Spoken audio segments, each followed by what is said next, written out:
তুমি যদি ভেবে থাকো আমাকে বিয়ে করছো জন্য আমার উপরে অধিকার খাটাবে, আবার পরীক্ষায় ভালো নাম্বার করবে, তাহলে জীবনের বড় ভুল করবে।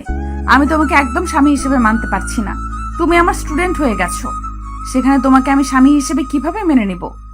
আমাকে কি আপনার বাচ্চা লাগে নাকি? আর আমি অলরেডি ভালো স্টুডেন্ট, আমার কারো সাহায্য লাগে না। আমি নিজের যোগ্যতায় A+ পেয়েছি, বুঝতে পারছেন? আর আপনাকে কে বলছে আমাকে স্বামী হিসেবে মেনে নিতে? সরেন, ঘুমাতে দেন। আয়ান কথাটা বলে নদীর শাড়ির আঁচল সরিয়ে দিয়ে শুয়ে পড়ল। নদী আয়নের দিকে তাকিয়ে ফুঁসতে লাগলো।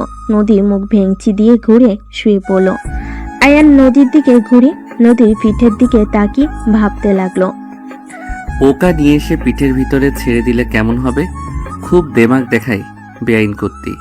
বেশি ভাব নিলে ভাব ভেঙে দিব। এতদিন আপুর জন্য কিছু বলি নাই, এখন কিছু বললে খবর আছে। ওয়েট, আরামে ঘুমানো বের করছি। আয়ন ইচ্ছে করে নদীকে পিছন থেকে জড়িয়ে ধরল। নদী চমকে উঠল সামনের দিকে ঘুরতে। আয়ান নদীর বুকে মাথা দিয়ে ঘুমানোর ভান করতে লাগলো।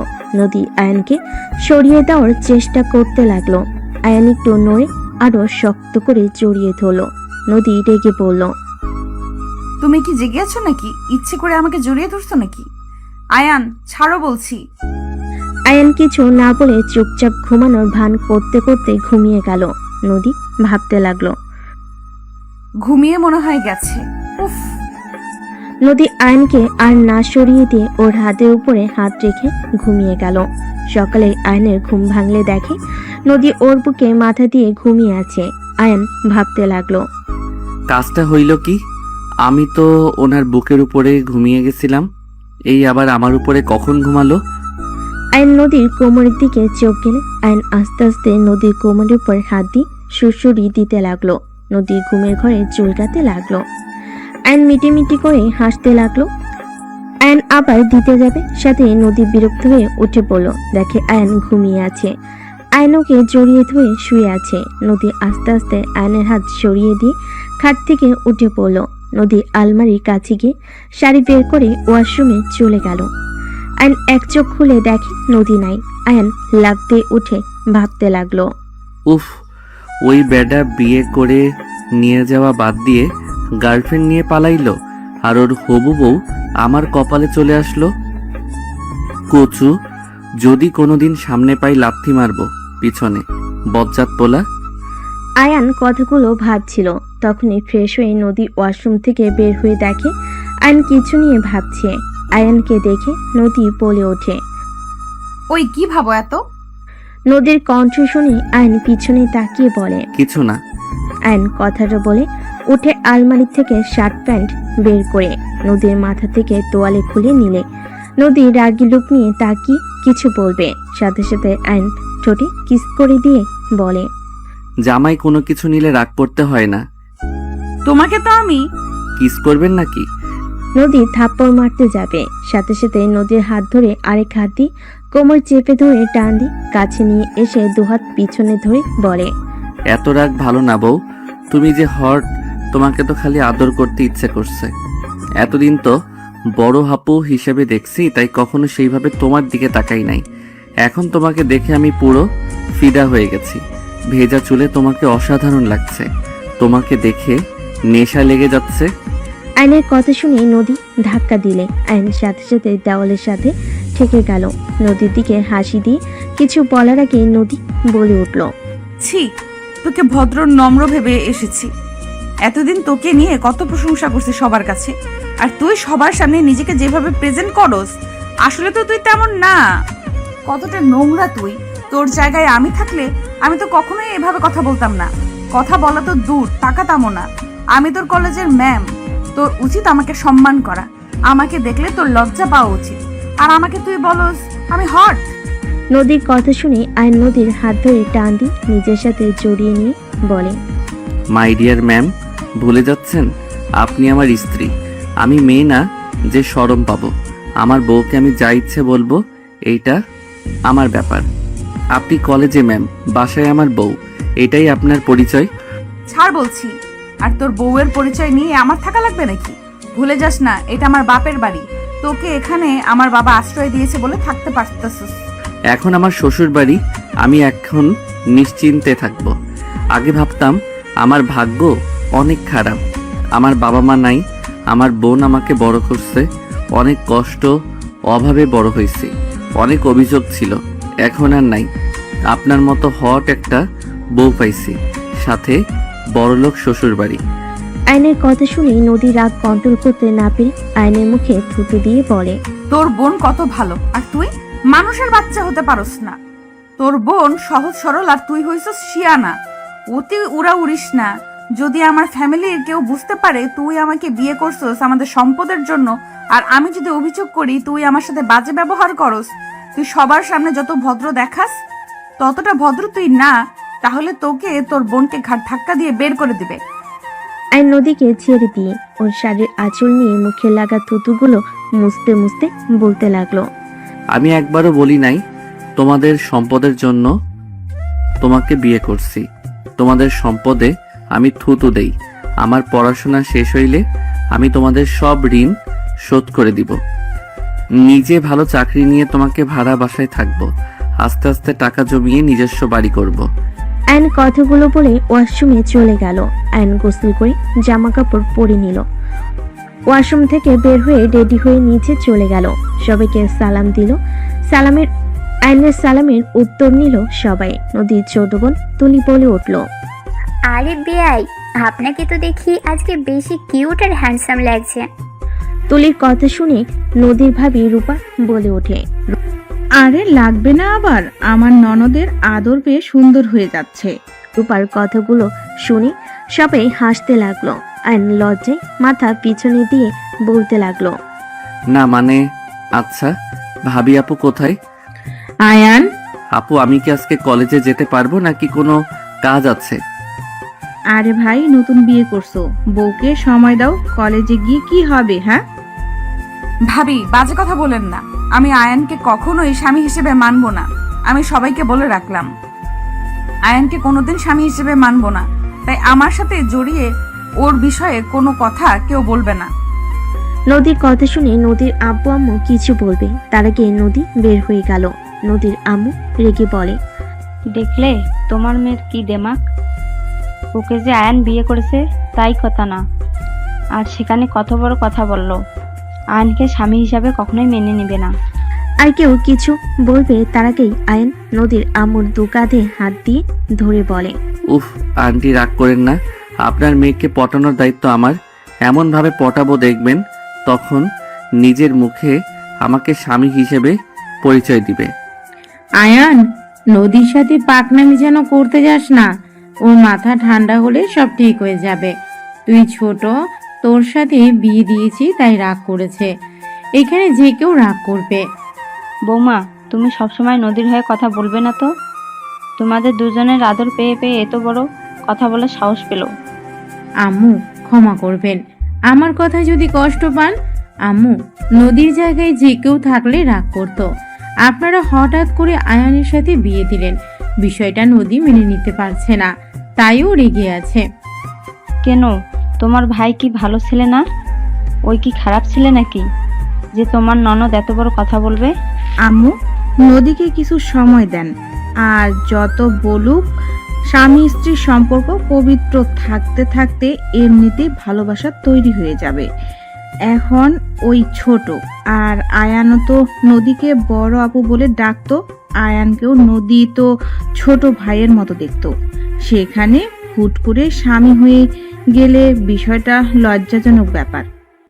আমি কিছু বলবো না, তোমরা যা ইচ্ছে করো। নদীর আম্মু রাগ করে চলে যেতে নিবে। আয়ন দৌড়ে নদীর আম্মুর রুমে চলে গেল। নদীর আম্মু খাটের উপর বসলে আয়ন হাঁটু গেড়ে বসে হাত ধরে বলে, আন্টি আপনি এমনভাবে থাকলে কিন্তু আমার ভালো লাগে না। আপনি এইসব নিয়ে চিন্তা করবেন না তো, আমি ওনার মনে জায়গা করে নিবই, আর যা করা লাগবে আমি সব করব। আর সত্যি বলতে আমারও প্রথমে অনেক লজ্জা লাগছিল। ছেলে মেয়ের ভালো করতে গেলে আমরা বাবা মা খারাপ হয়ে যায়। আন্টি এইটা কি বলেন?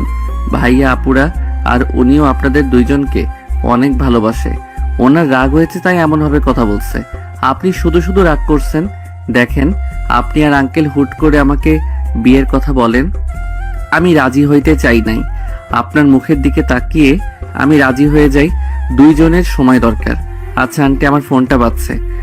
আয়ন উঠে ফোনটা রিসিভ করে ওর ফ্রেন্ডদের সাথে কথা বলা শেষ করে নদীর আম্মুকে কিছুক্ষণ বুঝে আয়ন রুম থেকে বের হয়। আগে রুমে গিয়ে ব্যাগ নিয়ে বের হইলে আয়নের দুলাভাই আশিক বলে উঠল, আয়ান, গাড়ি ভাড়া নিয়ে যাও। ভাইয়া ভাড়া আছে, ওনার বিয়েতে তো অনেক টাকা উঠছে, ওইগুলো আছে। ও আচ্ছা, আসো, কলেজে নামিয়ে দিয়ে অফিসে যাব। আপনার আবার লেট হয়ে যাইতে পারে, আপনি যান, আমি গ্যারেজ থেকে সাইকেলটা নিয়ে চলে যাব। আচ্ছা, সাইকেল ঠিক করেছো? জি, ঠিক করা হয়েছে। আয়ান ওর দুলাভাইয়ের সাথে কথা বলা শেষ করে বাসা থেকে বের হয়ে গেল। সামনে গ্যারেজ থেকে সাইকেল নিয়ে সোজা কলেজে চলে গেল। কলেজে ঢুকে সাইকেলের এক সাইডে রেখে হেঁটে যেতে লাগলো। নিচের দিকে তাকিয়ে থেকে রাকিবকে কল করতে করতে যেতে লাগলো। হঠাৎ কারোর সাথে ধাক্কা খেয়ে ফোন পড়ে যেতে নিবে, সাথে সাথে ক্যাচ ধরে ফেললো। সামনের দিকে তাকিয়ে দেখে নদী পড়ে আছে। আইন কিছু বলার আগেই কিছু স্টুডেন্ট দৌড়ে এসেছে। 3টা মেয়ে নদীকে ধরে তুললো। আর কয়েকটা ছেলে আয়নের মুখে ঘুষি মেরে বলে, তোর এত বড় সাহস, আমাদের ম্যামকে ধাক্কা মেরে ফেলে দিয়ে তাকিয়ে থাকোস। আইনকে আরেকটা মারতে যাবে, সাথে সাথেই নদী বলে, ওকে ছাড়ো, ওই বুঝতে পারে নাই আমি তাড়াতাড়ি করে যেতে নিয়ে ধাক্কা লাগছে, যাও তোমরা। নদীর কথা শুনে ছেলেগুলো আয়নকে ছেড়ে দিয়ে চলে গেল। আয়ন ঠোঁটের কাছে হাত দিলে দেখে রক্ত বের হচ্ছে। আয়ন কিছু না বলে রক্ত মুছতে লাগলো। হঠাৎ করে কয়েকজন এসে নদীকে সালাম দিয়ে আয়নকে পিছন থেকে জড়িয়ে ধরে আয়নের ঠোঁটে রক্ত দেখে অবাক হয়ে বলে ওঠে, দোষ, তোর মুখে রক্ত। কিছু না, চলো ক্লাসে। আর কখন থেকে কল দিচ্ছি, ধরস না কেন? আয়ন বন্ধুদের সাথে মিলে ক্লাসে ঢুকে পড়ল। নদীও আয়নের ক্লাসে চলে গেল। নদীকে দেখে সবাই দাঁড়িয়ে সালাম দিল। নদী ক্লাসের ভিতরে এসে সবাইকে নিজের পরিচয় দিয়ে সবার থেকে পরিচয় নিতে লাগলো। আয়নের কাছে গেলে আয়ান দাঁড়িয়ে বলে, আমার নাম আয়ান। নাইস নেম, বসো। নদী ক্লাস শুরু করতে লাগলো। আয়ন নদীকে মুগ্ধ নয়নে তাকিয়ে থেকে দেখতে লাগলো। নদী মাঝে মাঝে আয়নের দিকে তাকালে আয়নের চোখে চোখ পড়তেই নদী চোখ সরিয়ে নিয়ে ক্লাস করতে লাগলো। নদী ক্লাস শেষ হইলে চলে গেল। রাকিব বলে ওঠে, আয়নর বন্ধুদের নিয়ে ক্লাস থেকে বের হয়ে মাঠের ভিতরে গিয়ে ফুচকাওয়ালা মামার কাছে গিয়ে ফুচকা অর্ডার দিয়ে সবাই বসে থেকে আড্ডা দিতে লাগলো। সবার সাথে ফুচকা খাওয়া শেষ করে সবাই মিলে ক্লাসে চলে গেল। ম্যাম যেমন দেখতে তেমন পড়ানোর সিস্টেমটাই অসাধারণ।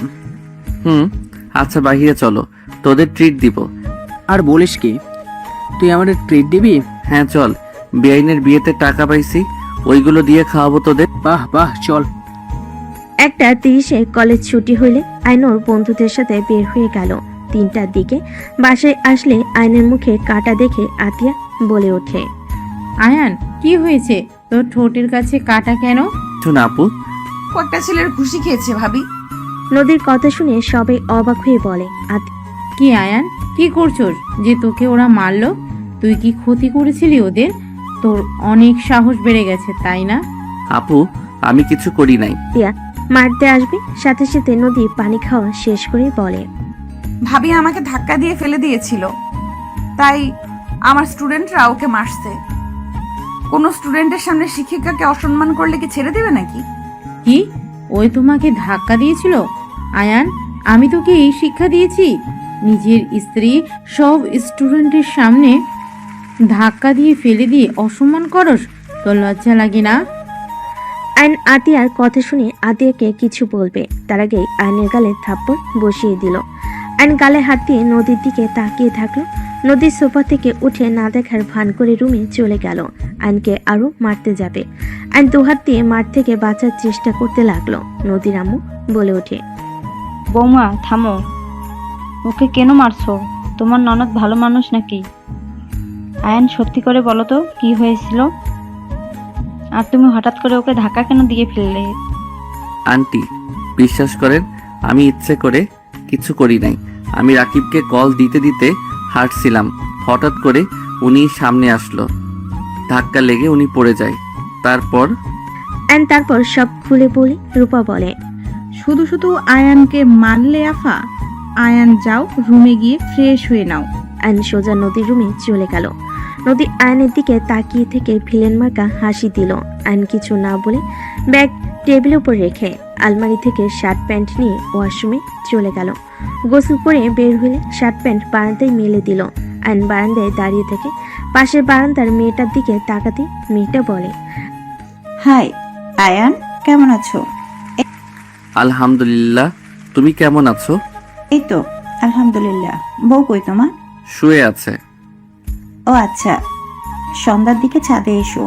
আয়ন মেয়েটাকে কিছু বলবে তার আগে নদী পিছনে দাঁড়িয়ে রাইসার দিকে রাগের লোক নিয়ে তাকাতেই রাইসা চলে যেতে নিলে আয়ন বলে, ওই এখন চলে যাচ্ছ কেন? আমার কথা তো শুনে যাবে নাকি? পরে শুনবো। কথাটা বলে চলে গেল। নদী খাটের কাছে চলে গেল। আয়ন কিছুক্ষণ সামনের দিকে তাকিয়ে থেকে রুমের দিকে তাকিয়ে দেখে নদী খাটের উপর পা ঝুলিয়ে বসে আছে। আয়ন রুমে গিয়ে নদীর পাশে বসে আস্তে করে চুলের খোপাটা খুলে দিলে নদী রাগের লোক নিয়ে তাকাতে আয়ন সাথে সাথে অন্যদিকে তাকিয়ে থেকে বলতে লাগলো, কাউকে চুল ছেড়ে দিয়ে থাকলে বেশি সুন্দর লাগে, বাতাসে উঠলে আরো সুন্দর লাগে। আমার মাথার চুল ছেড়ে দিতে বলছি তোমাকে। কই না তো, তাহলে খুললে কেন? দেখতে মন চাইলো তাই। আচ্ছা শোনো, তুমি কি তখন ব্যথা পেয়েছিলে? মানুষ জন্য কিছু বলি নাই। ব্যথা পাইলে কি আর না পাইলেই কি? পাইছো নাকি সেইটা বলো। পাইছি, কি করবি? কোথায় দেখি? কোমরে আর হাতে একটু পেয়েছি। কানার মতো করে হাঁটো। আয়ন নদীর হাত নিয়ে দেখতে লাগলো। আয়নের কাছ থেকে হাত নিয়ে বলে, ছাড়ো। দেখি হাতটা কোথায় পাইছো, দেখা তো যাচ্ছে না। ছাড়ো বলছি। তোমার দেখতে হবে না। দেখাবে নাকি জোর করে কিস করব? বেয়াদব, এখানে ব্যথা পাইছি কি করবি? হ্যাঁ, নদীর কথা শুনে আয়ন দুষ্টামির হাসি দিয়ে বলে, আমি তো ব্যথার জায়গায় কিস করতে চাইলাম, তাহলে কিস করি। আয়ন নদীর বুকের দিকে যেতে যাবে আয়নের মুখ ধরে বলতে লাগলো, আমি রেগে বলছি, একদম কাছে আসবে না, মারবো কিন্তু। রেগে বসে কেউ রোমান্স করার জন্য বুকের দিকে দেখায় নাকি? নিশ্চয়ই তোমার আমার ভালোবাসা পেতে ইচ্ছা করছে, এত লজ্জা পাও না? নদী আয়নের মাথা সরিয়ে দিয়ে লাফ দিয়ে উঠে দৌড়ে রুম থেকে বের হয়ে গেল। আয়ন খিলখিল করে হাসতে হাসতে খাটের উপরে গড়াগড়ি খেতে লাগলো। নদী পিছিয়ে এসে দরজার আড়াল থেকে আয়নের হাসি দেখে নিজের অজান্তে মুখে হাসি ফুটে উঠল। আয়নের ফোন বেজে উঠলে আয়ন কলটা রিসিভ করলো। আসসালামু আলাইকুম। কে? আমি। ও আমার নাম্বার কোথায় পেলেন? আয়ান, বাসায় ফিরে আয় বাবা, আর কত আমাদের শাস্তি দিবি? বাই। আয়ন কল কেটে দিল। আয়নের ফোন বাজতে লাগলো। আয়ন ফোন বন্ধ করে রেখে রুম থেকে বের হয়ে গেল। আয়ন নিচে গেলে তুলি বলে ওঠে, আয়ান, একটু বের হব, তুমি কি আমাকে নিয়ে যাবে? কোথায় যাবে? প্রতিদিন যেখানে যাই সেখানেই। ও আচ্ছা। প্রতিদিন তুই কোথায় যাস রে? ওনার ফ্রেন্ডদের সাথে আড্ডা দিতে যাই। ও তা তুলি, তুই একা যা, প্রতিদিন ওকে নেওয়ার কি দরকার? আয়ান গেলে বান্ধবীরা ফ্রিতে খাওয়াই। তুলি কথাটা বলে হাসতে লাগলো। সবাই ভুল কুচকে তাকায়। নদী বলে ওঠে, মানে কি? মানে আসলে ও তুমি তো আয়ানকে স্বামী হিসেবে মানোই না, তাই তোমাকে বলে কিছু হবে না। আয়ানকে নিয়ে গেলে আমার ফ্রেন্ডরা আয়ানের প্রেমে হাবুডুবু খাচ্ছে। আয়ান ওদের সাথে কথা বললে ওরা ফিদা। এদিকে আমি যা ইচ্ছে অর্ডার দিই খেতে থাকি, সব বিল ওরা দেয়। ঘোরা থেকে শুরু করে সব ওরা পেমেন্ট করে। আমি আর আয়ান শুধু খাই, ঘুরি ফ্রিতে। তুলি কথাটা বলে হাসতে লাগলো। সবাই শুনে অবাক হয়ে তাকিয়ে আছে। নদী ঠাস করে তুলির গালে থাপ্পড় মেরে দিল, আর আতিয়া আয়নের গালে থাপ্পড় মেরে দিল। আয়ন তুলি দুজনের দিকে তাকিয়ে অসহায় চোখে তাকালে আতিয়া বলে ওঠে, মেয়েদের মন নিয়ে খেলা করতে খুব ভালো লাগে তোর, তাই না? সামান্য কিছু টাকার জন্য তুই ওই মেয়েগুলোর সাথে ফ্ল্যাট করস? তোর কোনো ধারণা আছে? আপু আমি কি করলাম? আয়নের গালে আরেকটা থাপ্পড় মেরে বলে, যখন ওই মেয়েগুলো জানতে পারবে তুই ওদের সাথে মজার ছলে এইসব করেছিস, কেমন লাগবে ওদের? কোনো ধারণা আছে তোর? তুলির কথা শুনে নদীর আম্মু অবাক হয়ে বলে, তুই কি করস? মানে তুই জানোস না নিজের রক্তের পরিচয় দিচ্ছিস নাকি? যদি রক্তের পরিচয় দেস তাহলে দরজা খোলা আছে, বের হয়ে যা। ভাবি এসব কি বলছেন? তুই চুপ কর। তুই এত খারাপ, তোকে কি আব্বু টাকা দেয় না? অন্যের টাকায় খাওয়া ঘোরার জন্য দুজন মিলে ওই মেয়েদের সাথে এমন করতে লজ্জা লাগে না? আয়ানকে বাদ দিলাম, ওই ছোট, তুই তো ওর বড়, আর একটা মেয়ে হয়ে এসব করতে লজ্জা করে না? আরে আজব তো, আমি এখানে কি করছি? ওদের আমি বারবার বুঝিয়েছি, দেখ আয়ন ছোট, এসব প্রেম প্রীতি বুঝে না, ওর পিছনে ঘুরে লাভ নেই। ওরা উল্টা আমাকে বলে আমি নাকি আয়নকে লাভ করি, জন্যই নিয়ে আসি না। আমাকে অনেক ধরনের কথা বলতো, তো আমি কি করব? সেখানে ওদের যদি আয়নের সাথে কথা বলতে ভালো লাগে, আমার কি দোষ? আয়ান তো আর ওদের সাথে খারাপ কথা বলে না। আয়ান কেমন জানি কথা বলে, ওরা মুগ্ধ হয়ে শুনে আর হাসে। ওদের দোষ আমাদের না, ওদের দোষ আমাদের না, আমরা বারবার করেছি তো। আর আমাকে বলেছিল আয়ানকে পটাবে, সেখান থেকে ওদের চ্যালেঞ্জ অনুযায়ী যাই 1 মাস হয়ে গেছে, আয়ানকে কেউ পটাতে পারেনি।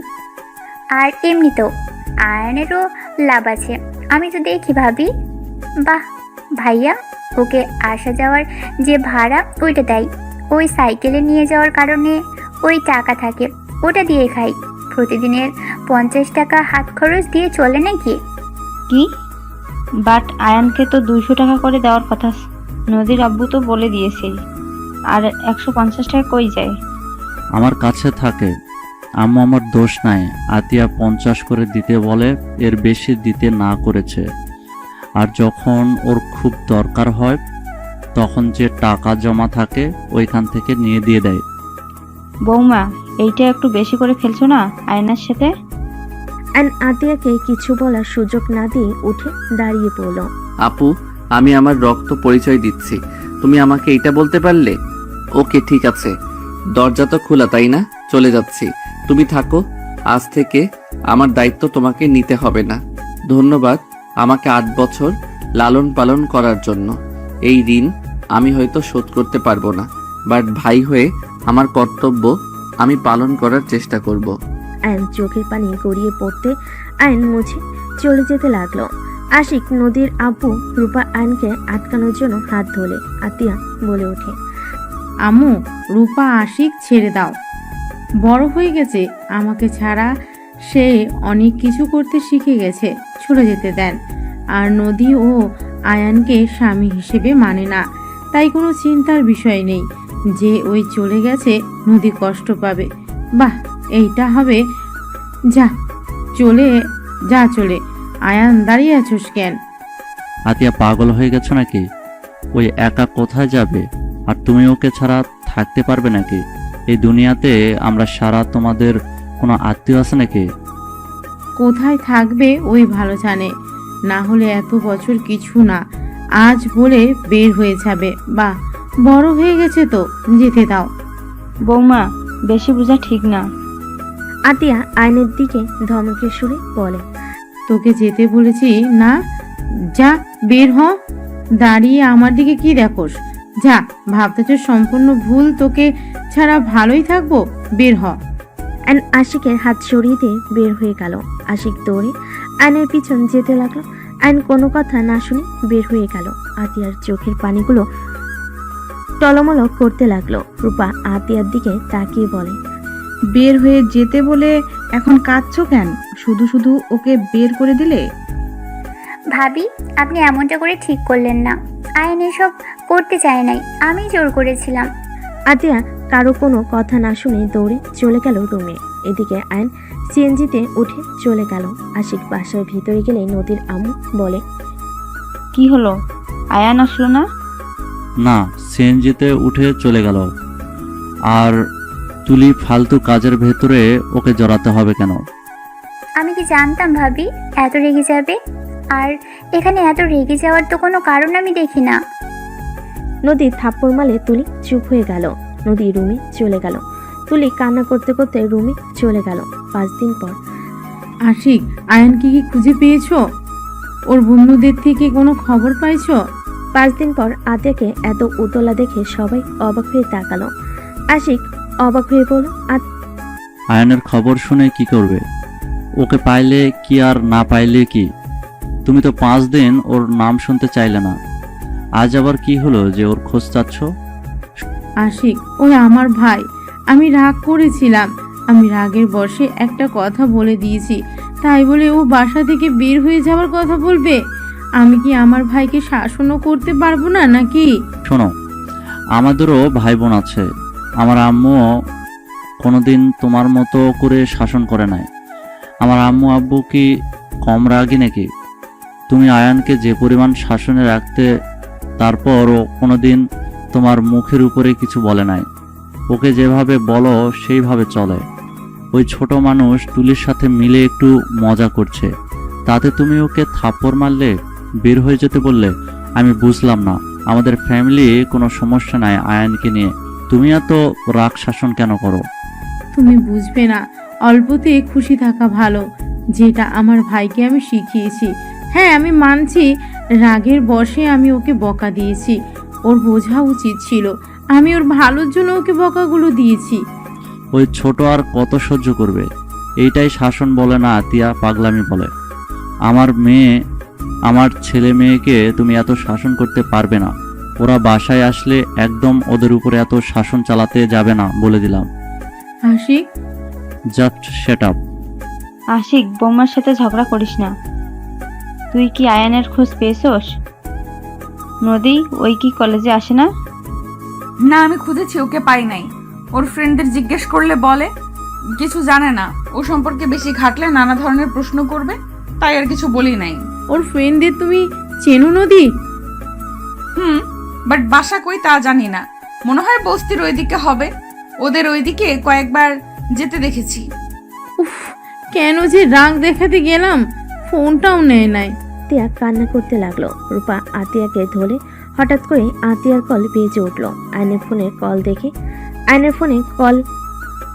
ফোন দেখে কল এসেছে। আতিয়া তাড়াতাড়ি ফোনটা রিসিভ করলো। আসসালামু আলাইকুম, কে? ওয়ালাইকুম আসসালাম আতিয়া। ও আপনি? দেখেন, আয়ানকে আপনারা যদি নিয়ে যেয়ে থাকেন তাহলে আমার ভাইকে ফিরিয়ে দেন। আমার ভাইকে ছাড়া আমি থাকতে পারবো না। আমার ভাইকে ফিরিয়ে দেন। আতিয়া, এসব কি বলছো? আয়ান তোমার কাছে নাই? আপনি এমন অবাক হচ্ছেন, আপনারা ওকে নিয়ে গেছেন। আতিয়া, এসব কি বলো?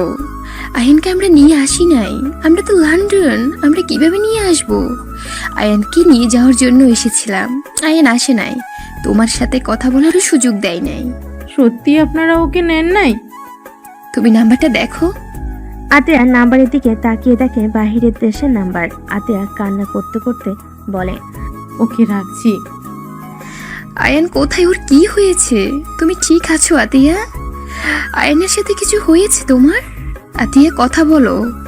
আতিয়া ফুপিয়ে ফুপিয়ে কান্না করতে করতে বলে, জানি না, আমার উপরে রাগ করে বের হয়ে গেছে। আজ 5 দিন ওর কোনো খোঁজ খবর নেই। আতিয়ার কথা শুনে আয়নের আম্মু থমকে গেল।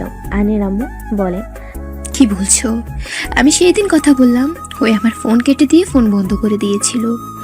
ওর বন্ধুদের সাথে যোগাযোগ করো, আমি মানুষ লাগিয়ে দিচ্ছি, তুমি কান্না করো না।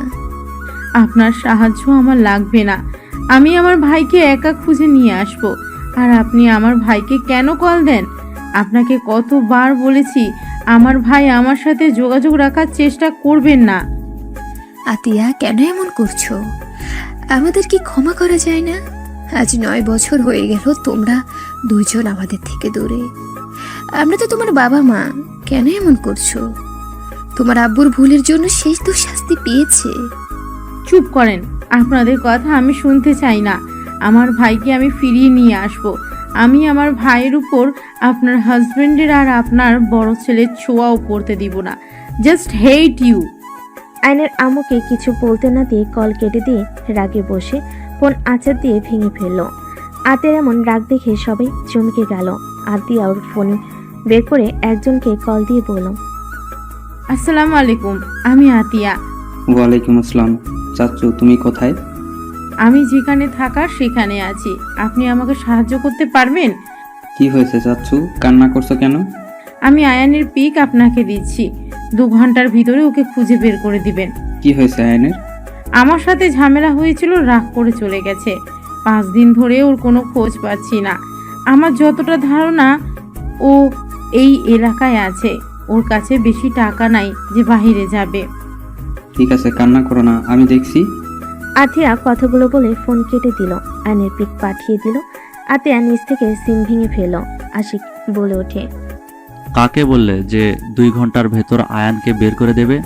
এইটা কিভাবে সম্ভব? আমরা 5 দিন ধরে খুঁজে যাচ্ছি, পাচ্ছি না। আর আয়ানের ফোনের সিম ভেঙে কেন ফেললে? এই সিম ফোনের কোনো দরকার নেই, আর যাকে বলেছি তার উপরে আমার বিশ্বাস আছে। আতিয়ার ফোন বেজে উঠলে আতিয়া কল রিসিভ করতেই আয়ন বলে ওঠে, আপু, ওরা আমাকে ধরে নিয়ে এসেছে। আপু আমাকে যেতে দিচ্ছে না। তুই বল আপু, বাসায় যেতে বলেছে। আয়ন কিছু বলার আগেই চাচ্চু ফোন রিসিভ করে বলে, আতিয়া, আয়ান আজকে আমাদের কাছে থাক। তোমার আম্মুরা কাজিনরা ওকে যেতে দিবে না। আয়নকে আসতে দেন, ওই পরে গিয়ে ঘুরে আসবে। তুমি এখানে আসো। ভাই, আতিয়া কল কেটে দিল। আয়নের ফোনগুলো সিম সব টুকরো টুকরো তুলে ডাস্টবিনে ফেলে দিয়ে রান্নাঘরে চলে গেল। নদীর আম্মু আশিককে বলল, বৌমা আমাদের থেকে মনে হয় কিছু লুকাচ্ছে। ওর কথা বলার ধরন চেঞ্জ হয়ে গেছে। 2 ঘন্টার ভিতরে একটা মানুষকে কিভাবে খুঁজে বের করবে? আমিও বুঝতে পারছি না, এমন সরল নরম কণ্ঠে মানুষ কিভাবে এভাবে কথা বলতে পারে। রাগের চটে ফোন ভেঙে ফেললো। সবাই টুকটাক কথা বলতে লাগলো। 3 ঘন্টা পর কলিং বেল বাজার শব্দ হলো। কাজের লোক দরজা খুলতে চলে গেল। আইন ভিতরে ঢুকলো। সবাই অবাক হয়ে গেল। আতিয়ার সামনে কাপা কাপা কণ্ঠে বলল, আই এম সরি। লাস্টে 37 কার নাম্বার? আয়ান থমকে গেল।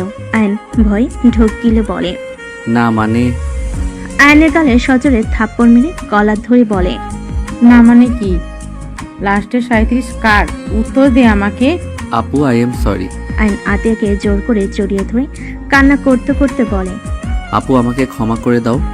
বিশ্বাস করো, আমি তোমাকে ছাড়া কোথাও যাব না। উনি আমাকে কল দেয়, আমি ব্লগ দিতে গিয়েও পারি না। আমার ওনার কণ্ঠ শুনতে ভালো লাগে। ছাড় আমাকে, তাহলে চলে যা। তোকে কে থাকতে বলেছে এখানে? চলে যা। আমি তো খারাপন, তোকে কোনো স্বাধীনতা দেই না। আমি সব সময় শাসনে রাখি। চলে যা তুই। আপু আই এম সরি, প্লিজ আমাকে ক্ষমা করে দাও। আমার ভুল হয়ে গেছে। আমি আর ওনার ফোন রিসিভ করব না। উনি বারবার আমাকে কল করে। আমি কতবার বলছি আমাকে কল দিবেন না। আমি ফোন বন্ধ করে রাখি। ফোন চালু করলে ওনার 1000টা কল আসে। আমাকে আগে কেন বলস নাই? আমার থেকে আর কি কি লুকাচ্ছিস তুই? আর তুই এই 5 দিন কোথায় ছিলি?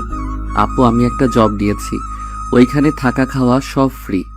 মাসে 10,000 টাকা দিবে। তোকে জব নিতে কে বলেছে? আপু আমি তো বড় হয়েছি, এখন আমার স্ত্রীও আছে। বউকে কিছু কিনে দিতে গেলে সেই তোমার থেকে চাইতে হবে বা দুলাভাইয়ের থেকে। আমার এইটা মোটেও ভালো লাগবে না। নিজে সবার ঘাড়ে বসে খাচ্ছি, আবার বউকে কিছু দিতে গিয়ে তাদের থেকে যদি নিতে হয়। ওই তোকে আমি বলছি আমাকে কিছু গিফট করতে? ওই তোর বয়স কত? এত পাকনামি তোকে কে করতে বলছে? ফাজলামি করস তুই, তাই না? সবাইকে টেনশনে ফেলে ফাজলামি করস। আতিয়াকে আয়ন ছেড়ে দিয়ে নদীর দিকে তাকালে আয়ন বলে, আই এম সরি, আমাকে প্লিজ সবাই ক্ষমা করে দেন। আমি কাউকে চিন্তায় ফেলতে চাই নাই। আপু আমাকে সেই দিন এমন কিছু বলছিল, আমি বিষয়টা মেনে নিতে পারছিলাম না। এই কি এমন বলছে তোকে? তোর বোন তো তোকে মাঝে মাঝে রেগে বাড়ি থেকে বের হয়ে যেতে পারে। সেখানে এতদিন যাস নাই, সেদিন কেন গেলি? বের হওয়ার ব্যাপারে আমার খারাপ লাগে নাই। আমার খারাপ লাগছে আপু আমাকে রক্তের পরিচয় দেওয়ার কথা শুনে। আমি কি এমন করছিলাম? আমি তো জাস্ট ওই মেয়েদের সাথে কথা বলতাম মজা করে। এর থেকে তো আমি কোনো বাজে কথা ভিতরে বা তাদের দিকে বাজেভাবে তাকাইও নাই। রুমে যা, আমার রাগ আরো বাড়ছে কিন্তু তোর উপরে। যাচ্ছি। আর একটা কথা বলার আছে। কি কথা? আপু, সাথী মেয়েটা আমার পিছনে লাগছে। সাথীকে? যে আমাকে ধরে নিয়ে গেছিল, ওনার ছোট মেয়ে, আমাদের পাশে কলেজে নাকি পড়ে। ও, তুই এড়িয়ে যাবি? আর তুই বিয়ে করছিস এটা কাউকে জানানোর দরকার নেই। আপু না জানালে ওরা বিয়ে কথা বলছে। আমার পড়াশোনা শেষ হইলে অনুষ্ঠান করবে। আর ইন্টার পরীক্ষা দেওয়ার পরে আমাদের নাকি বিয়ে পড়িয়ে রাখবে। আমি কথা বলে নিব, তুই যা রুমে। কে বিয়ে পড়াবে? আসলে তোমাদের বড় ভাই বোনের মাঝে চলছেটা কি? তোমাকে কে কিডন্যাপ করেছিল? আম্মু, কিডন্যাপ না, আমি যাকে বলেছিলাম সেই ওকে খুঁজে নিয়ে গেছিল। ও, আরেকটা কথা আপু, রূপা মেয়েটা নাকি ভাবি হয়। আঙ্কেলের কোম্পানির শেয়ারে যে মেয়েটা আছে উনি। কি? হুম। সব ঝামেলা একসাথে আসা লাগবে? রূপা ম্যাম তোমার ভাবি হয় মানে? কি বলো এসব? ওনার সাথে তোমাদের সম্পর্ক হওয়ার তো দূর, ওনাদের তো অনেক বড় বিজনেস আছে। ওনার শ্বশুর শাশুড়ি সব লন্ডন থাকে, উনি বছরের একবার আসে। ওনাদের সাথে তোমাদের সম্পর্ক থাকার কোনো ভাবে সম্ভব না। ওর কথা রাখো তো। ও তো বড় মাপের মানুষদের সাথে আমাদের কি সম্পর্ক হবে? সাথী ওর বড় বোন রূপা। রূপার আব্বুকে আমি চিনি, উনি তো ভালো মানুষ, গরিবদের সাহায্য করে, সেখান থেকে পরিচয়। ও তাই বলো? আয়ন চলে গেল। আতিয়া নিজের রুমে চলে গেল। তুলি বলে ওঠে, দেখছো, সাথী আমাদের সাথে পড়ে, আমাদের ক্লাসে টপার, সেও ওর পিছনে লেগেছে। শুধু আপু আয়নের মর্ম বুঝলো না। Just shut up. নদী ধমক দিয়ে চলে গেল। আয়ন গোসল করে পোশাক পরে খাটের পর বসতেই নদী বলে ওঠে, বড়লোক বউ পেয়ে যাচ্ছিস, তোর তো মনে হয় খুশিতে আজ ঘুম হবে না। বাজে কথা বলো না। চকলেট খাবে? তোর চকলেট তুই খা। আমার শার্ট দিয়ে নাক পরিষ্কার করছিলেন নাকি? একটা শার্টের অবস্থা খারাপ। হো, ঠান্ডা লাগছে দেখে তো মনে হয় না। কান্না করছেন নাকি? হি হি, আমার বউ আমাকে একটু হইলেও ভালোবাসে। চুপ কর। কে তোকে ভালোবাসে? হ্যাঁ, আয়নের সামনেই আঙ্গুল তুলে কথাগুলো বলতে আয়ন সাথে সাথে নদীর হাত ধরে টান দিয়ে কোলে বসিয়ে দিয়ে পিছন থেকে জড়িয়ে ধরে ঘাট থেকে চুল সরিয়ে কিস করে নদী কেঁপে উঠল। নদী নিজেকে ছাড়ানোর চেষ্টা করতে লাগলো। আয়ন নদীর পেটে হাত দিয়ে নিজের সাথে চেপে ধরে বলল, ভালোবাসো মুখে বললে কি সমস্যা? হ্যাঁ, আমি তোকে ভালোবাসি না, ছাড় বলছি। আয়ন নদীকে টান দিয়ে খাটের উপর ফেলে দিয়ে দুই হাত খাটের সাথে চেপে ধরে মুখের কাছে নিয়ে যেতে নিলে নদী নিজেকে ছাড়ানোর চেষ্টা করতে লাগলো। আয়নের নিঃশ্বাস যত মুখের উপর পড়তেছে নদী কেঁপে উঠতে লাগলো। আয়ন ঠোঁটের কাছে গেলে নদীর ঠোঁট জোড়া কাঁপতে লাগলো। আয়ন ঠোঁট জোড়া নিজের দখলে নিয়ে নিল। নদী চোখ বন্ধ করে ফেল। আয়ন নদীর ঠোঁট জোড়া নিজের দখলে নিয়ে নিল। নদীর নিঃশ্বাস ঘন হতে লাগলো। আয়ন আস্তে আস্তে নদীর শাড়ির আঁচলে হাত দিয়ে সরিয়ে দিতেই হঠাৎ করেই নদীর ফোন বেজে উঠল। নদী ধাক্কা দিয়ে সরিয়ে দিয়ে শাড়ির আঁচল ঠিক করে ফোন হাতে নিয়ে বারান্দায় চলে গেল। আয়ন ভুরু কুচকে তাকিয়ে বিড় করে বলতে লাগলো, শালা কল দেওয়ার সময় পেল না। আয়ন কথাটা বলে উঠে পড়তে বসলো। আয়ন পড়াশোনায় মনোযোগ দিতে লাগলো। নদী কথা বলা শেষ করে পিছনে ঘুরে আয়নের দিকে তাকিয়ে থেকে বারান্দা থেকে বের হয়ে ল্যাপটপ নিয়ে খাটে বসলো। আয়নের ফোনের কথা মনে পড়তেই আয়ন পিছনের দিকে ঘুরে তাকিয়ে বলল, বউ, আপু কি আমার ফোনটা নিয়ে নিয়েছে? ভেঙে ফেলছে, ফোন সিম দুইটাই। নদীর কথা শুনে আয়নের মন খারাপ হয়ে গেল। আয়ন আর কিছু না বলে চুপচাপ পড়তে বসলো। নদী আয়নকে দেখে বলল, এই সত্যি করে বলো তো, তোমরা ভাই বোন আমাদের থেকে কি কিছু লুকাচ্ছ নাকি? কি লুকাবো? আমার মনে হয় কিছু লুকাচ্ছ।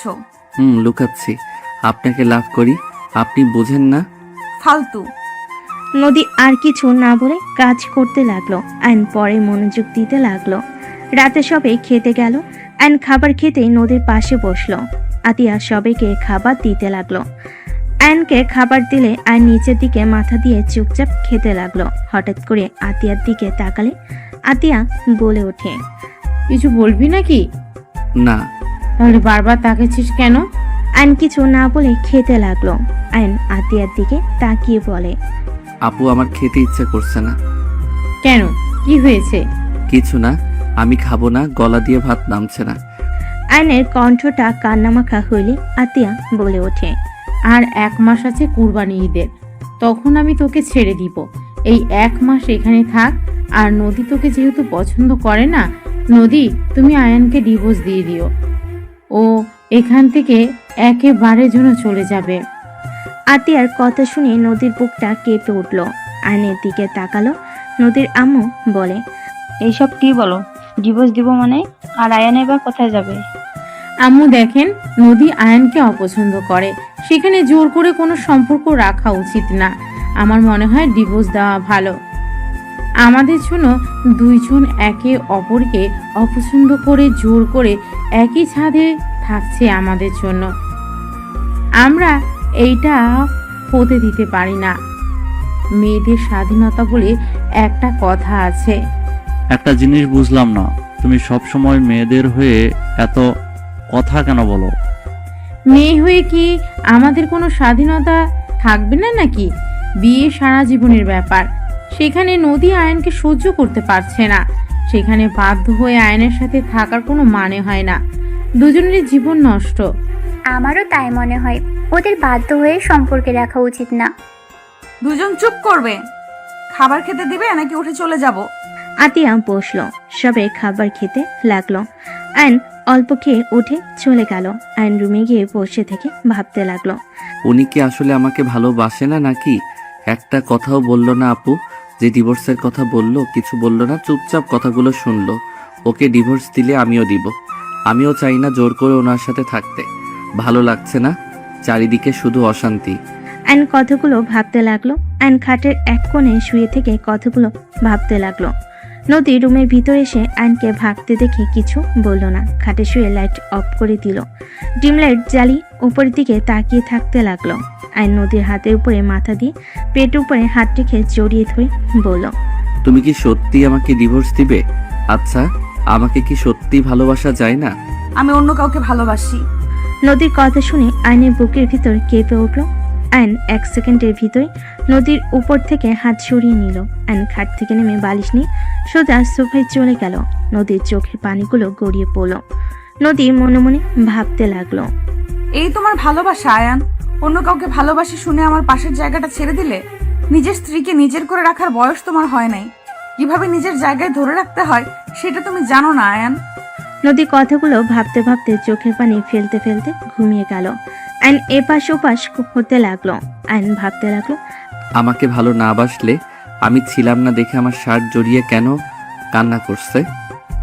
আর সত্যি কান্না করছে নাকি আমার ভুল ধারণা? আমি কাছে গেলাম, আমাকে শুধু মুখে বলল সরে যেতে। কই প্রথমের মতো তো জোর করে সরিয়ে দেওয়ার চেষ্টা তো করলো না। উফ, মেয়ে মানুষকে বোঝা বড্ড কঠিন। আমার বোন একটা আছে, এত পেঁচালো কেন এই মেয়ে মানুষ, ধ্যাত ভালো লাগে না। আয়ন কথাগুলো বলে ঘুমিয়ে গেল। সকালে ঘুম ভাঙলে নদী আয়নের দিকে কিছুক্ষণ তাকিয়ে থেকে ওয়াশরুমে চলে গেল। আয়নের ঘুম ভাঙলে খাটের দিকে তাকিয়ে দেখে নদী নাই। আয়ন উঠে ওয়াশরুমের দিকে তাকিয়ে বুঝলো ওয়াশরুমে গেছে। আয়ন উঠে বারান্দায় চলে গেল। বারান্দার গ্রিল ধরে দাঁড়িয়ে থাকতে লাগলো। হঠাৎ করে সামনে থেকে রাইসা বলে উঠল, গুড মর্নিং আয়ান, কেমন আছো? Good morning. আলহামদুলিল্লাহ ভালো, তুমি কেমন আছো? আলহামদুলিল্লাহ।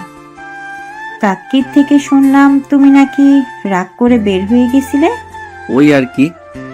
আর এমন করবে না, তুমি তো জানো ভাবি তোমাকে কত ভালোবাসে। যাই হোক, তোমার বাসার সবাই কেমন আছে? আলহামদুলিল্লাহ।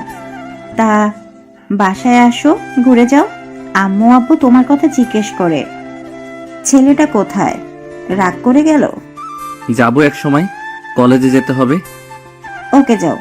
রাইসা চলে গেলে আয়ন পিছনে ঘুরে তাকালে দেখে নদী তাকিয়ে আছে। আয়ন কিছু না বলে নিচের দিকে তাকিয়ে আলমারির কাছে গিয়ে শার্ট প্যান্ট নিয়ে ওয়াশরুমে চলে গেল। ফ্রেশ হয়ে পোশাক চেঞ্জ করে আয়ন বের হইল। ব্যাগ কাঁধে নিয়ে নিচে চলে গেল। আয়ন একজনকে দেখে অবাক হয়ে গেল। আয়ন বলে উঠল, খালা। আয়নের কণ্ঠ শুনে পিছনের দিকে মহিলাটা তাকাতেই আয়নকে বলল, কি বাবা তুমি আমাকে চেনো? MKH। আয়নের কথা শুনে রহিমা খালা অবাক হয়ে গেল। রহিমা খালা কাঁপা কাঁপা কণ্ঠে বলে উঠল, আয়ান। আয়ন দৌড়ে গিয়ে রহিমা খালাকে জড়িয়ে ধরল। সবাই অবাক হয়ে তাকিয়ে থাকতে লাগলো। আতিয়া রান্নাঘর থেকে বের হয়ে চমকে গেল। আয়নকে রহিমা খালা সারা মুখে চুমু দিতে লাগলো আর কান্না করতে করতে বলে, আয়ান আব্বু তুমি এখানে আছো? বড় মামুনি কোথায়? আপু। আয়নের কথা শুনে রহিমা খালা পিছনে ঘুরে তাকাতেই আতিয়াকে দেখে বলে, মামুনি কেমন আছেন? ভালো, আপনি কেমন আছেন? আজ আমি অনেক খুশি তোমাদের দেখা পেয়ে। আয়ান বাবা কত বড় হয়ে গেছে, আমি তো চিনতেই পারি নাই। আমার বুক পর্যন্ত ছিল, আর এখন কত বড় হয়ে গেছে আমি চিনতেই পারি নাই। হি হি হি, MKH, তুমি কিন্তু আমার ছোট হয়ে গেছো। আমাকে সম্মান করবে, আমি তোমার আব্বু হয়ে গেছি। আয়নের কথা শুনে রহিমা খালা ফিক করে হেসে বলে, একদম, আপনি আমার আব্বু হয়ে গেছেন। মামুনি, আপনি দয়া করে বাবুকে নিয়ে চলেন, আমি ওনাদের খবর দেই। খালা, দয়া করে এখানে কোনো ধরনের কথা তুলেন না। আয়ান, কলেজে যাচ্ছিস না? রহিমা, তুই ওদের দুজনকে চিনোস? রহিমা খালা কিছু বলবে তার আগেই আতিয়া বলে, আম্মু, ওনার সাথে আগে পরিচয় ছিল, ওনার সাথে থাকা হয়েছিল, ওনার বাসায় কাজ করতাম তো। ও আচ্ছা। মামুনি, কি বলেন এসব? ঠিক বলছি খালা। কিরে, যাস না কেন? যাবো না আজকে। যেতে বলছি, যা। আয়ন আর কিছু না বলে চলে গেল। রহিমা খালা আতিয়াকে বলে, মামুনি, বেয়াদবি মাফ করবেন, আপনি আয়নবাবু এখানেই থাকেন, আমি ওনাদের জানিয়ে দিই, ওনারা আপনাদের ছাড়া ভালো নেই। কে ভালো নাই রে? আপা, তুমি কিছু জানো না ওরা কারা? খালা, প্লিজ চুপ করবেন। রহিমা খালা আর কিছু বলল না। এদিকে আয়ন কলেজে চলে গেল। কলেজ ছুটি হলে আয়ন রাকিবকে বলল, এই যে মেয়েটা আসছে, তুই ওই মেয়েটাকে পটিয়ে নিবি। যদি নিস তাহলে তোর লাইফ সুন্দরভাবে কাটবে। কে ও? এখানে নাম করা বিজনেসম্যানের ভাতিজি। বলিস কি, রায়হান চৌধুরীর ভাতিজি? হ্যাঁ, থাক, আমি যাই। আয়নের সাথে কিছু বলার আগে সাইকেল নিয়ে জোরে চালিয়ে চলে গেল।